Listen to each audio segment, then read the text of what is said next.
Boom, boom, how's it going? And today it's a bit of a sad day for me because I was out and I was reading the article in the newspapers and I discovered that one of the favorite people that has brought joy to my soul, brought joy to my stomach, and who's made me to live a healthy, conscious life has just announced that she's stepping down. She is taking an early retirement.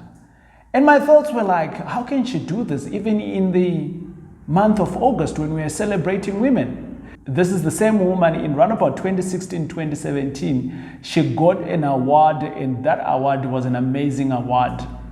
Actually, it was a global award. Who am I talking about? I am talking about none other than Auntie Zyda. Yes. So why would I call her auntie? Well, number one, she's older than me. Number two, I just like the way who she is. She took on Woolies and she grew Woolies in our market, and it's been growing for the last couple of years. She even stole my own heart.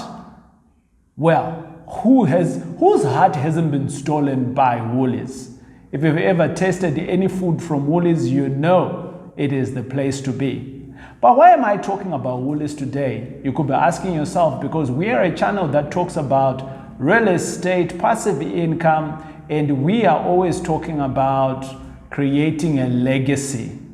Well, I have seen people who have rose up the ladder and become something in the corporate ladder. However, when they retire, it looks like something went wrong. And I'm not saying that this is the case with Auntie Zyda. That's not what I'm saying. But I just wondered, because her resignation, not a resignation, or they said she's stepping down. She's stepping down on personal reasons. Well, I've been in corporate myself. I know what it means when people say they're stepping down on personal reasons. Maybe, is it because she wasn't getting along with the boss? We don't know. They never say that, right? Or is it because she does have personal reasons? But anyway, there are personal reasons. It's none of our business, and it shouldn't be any of your business too, because it is personal reasons.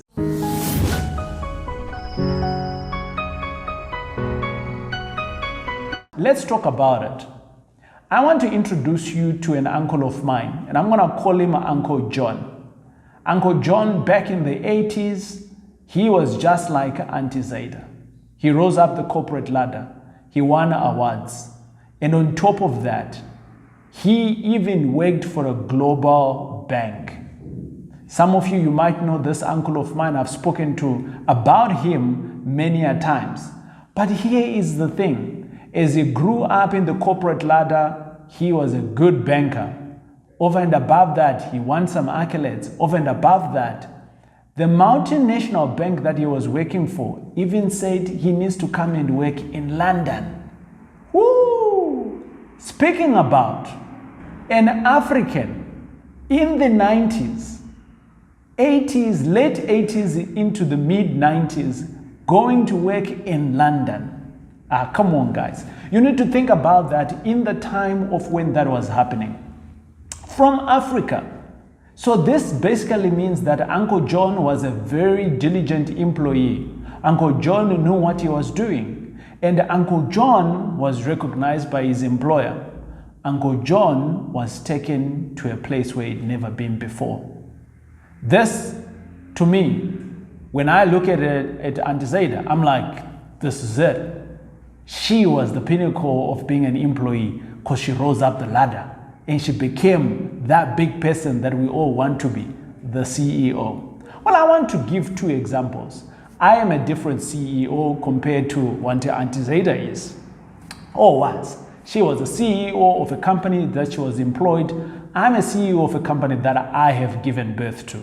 So it is something that I own. I might own a few shares in it, but the bottom line is I have my shareholding and I own it. It is mine. I'm not just an employee. I'm over and above that. Why am I giving you this? It's because for a lot of us, we are actually employees at our own employers. And there is nothing wrong with that. There is nothing wrong to become a young executive. There is nothing wrong of becoming a lead. There is nothing wrong of becoming a strategist. There is nothing wrong of becoming an executive into Africa and then far reaching beyond global positions. There is nothing wrong with that. I am an advocate for such kind of things. And I am one of those people that would say, but do you have a plan B? I'm going to pause there. It might sound like it is silence, but you might be getting 90,000. You might be getting 180,000 every 30 days coming into your bank account as your income. I don't know how much Auntie Zyda was being paid. None of my business, right? But I want to bring you to the story of Uncle John. Well, Uncle John was one of those guys. In the mid-90s, I remember he came to Johannesburg. Why do I remember that? Because I was there. I was young and I was seeing, I could relate. And I remember Uncle John, we went to a particular BMW in the East and he bought a vehicle, a BMW, and he paid cash for it. Yeah. So, to me, Uncle John was living the life. He was the man, right? Well, let's fast forward 5-10 years later. He retired. Well, was it an early retirement? It doesn't matter. Let's take him parallel alongside Auntie Zyda. Maybe an early retirement, right? It doesn't matter, but he retired and he resigned and life took a different turn. I remember with Uncle John, at a point, I was now employed, also a banker, and Uncle John had no job. Uncle John's income, the pension fund, and all of those other nice things that we think we do have, they were no longer non-existent. The lifestyle that he had of buying expensive cars, traveling throughout the world, it was gone. Here is what I now know with, compared to Uncle John. Well, Uncle John had no assets. He had no assets, or I remember he cashed out his pension and he went out to open up a total garage. Yes, in a very small town where he wanted to retire. But you know what happened? He wasn't built for an employee. He wasn't built to work hard. Because for most of his life, he had been an executive. So he didn't know that lifestyle. He failed and he lost his money. His pension money, gone with the total franchise. Well, you could be saying, TJ, this is quite a sad story of your uncle, and how can you be putting out the dirty laundry like this for Uncle John? We need to learn from it. Am I saying that Auntie Zyda, she's going to be in the same position? No. What I am saying is, currently in our market, a lot of us, we come from no money. So we don't have the experience of money. A lot of us, we are coming into big positions. And the midlife crisis, number one. And then number two, what we traditionally call the middle class crisis of wanting to become like them, the next doors that are buying the new class BMW, buying the latest phone, buying all of the things that are liabilities in our lives is becoming the norm. And yet we forget to buy assets whilst we still can. So why wouldn't someone like Auntie Zyda or someone like my Uncle John not being able to buy assets in the time when they could be buying them? Well, number one, their job was very extremely demanding. So for that reason, they didn't have time to go and buy assets. Number two, their job again was very demanding. Again, their time could not allow them to go and learn how to buy assets. Number three, They had to work hard. With working hard comes with the mentality of thinking of maybe this body here that is working for this needs to have a little bit of some chill time. So for that reason, when you went on that business trip to where? To Ghana, to Australia, to London, hey, why don't I do it as a holiday? And the lifestyle catches on. And for that reason, you are always out there enjoying the life. And I'm not saying there's anything wrong with enjoying the life. I want to. But here is the question. Where is the priority? Am I saying that Auntie Zyda doesn't have this? I don't know. She's got her own life. But what am I talking about today? I want to speak to you, the young guy or young lady who is coming up in the corporate ladder. You've now been appointed as an executive, a strategist, or whoever you are. I just want you to wake up. I want you to wake up to say, what form of assets am I buying for my future when I retire? Am I in control of my pension as I get older? Am I in control of my narrative, my narrative?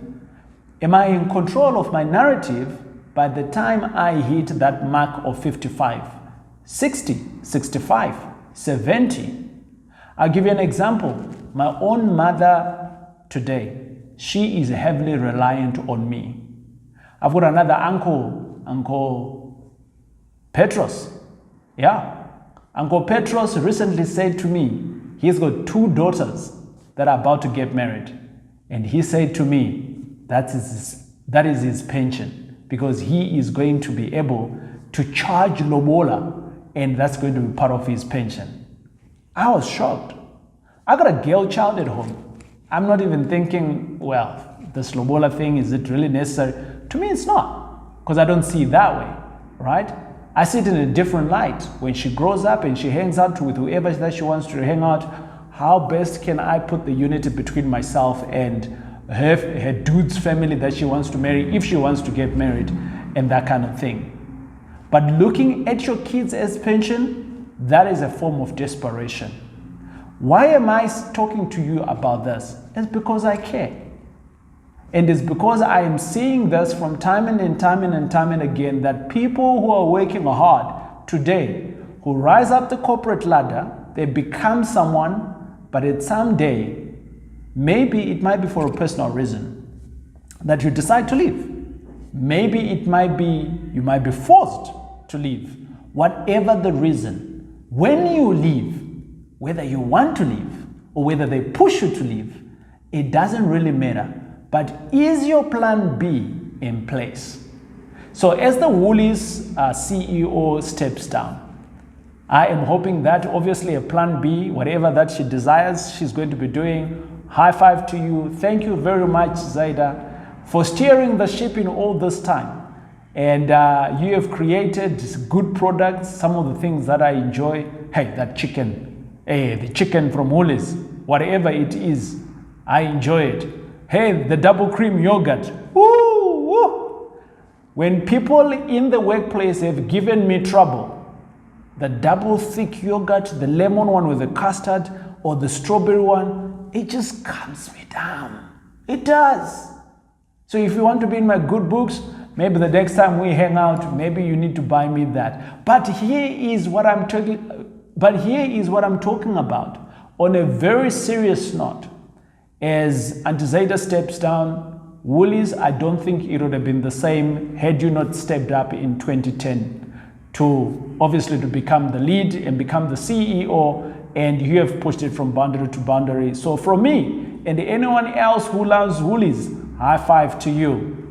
But coming back to you and I think that Auntie Zyda has done a part. She is gone. But now, what about me and you who are still employed today? Whilst we are chasing that dough, what is the side hustle? What is it that we can create on the side to make sure that when we step down, when we decide to step down, what is the plan B for us? That's all I'm talking about here. I'm not talking about anything else. Don't put words into it or think about it, anything. I am just saying to you, what is your plan B? My plan B has been real estate, right? I buy real estate in different places, Cape Town, Johannesburg, Potchefstroom, Durban, Pretoria. I buy real estate. Why am I buying real estate? Number one, that's my pension. Number two, that's my daily income today. And remember, when you buy property, you earn money twice. On the rental income, on the appreciation, and the appreciation is always appreciating over a period of time. So which means that your income is secured today, tomorrow, and forever. Isn't? How can we go forward with that? I like that. Well, if you're one of those people that are saying, hey, this is something that I like to do, then you are in the right place. But maybe you might also need to subscribe if you've never been if you've never subscribed to our channel before, because this is what we do. We talk about things that provoke you and me for us to be better people in the areas that we enjoy, which is real estate. Well, to Auntie Zyda, on your early retirement, enjoy it.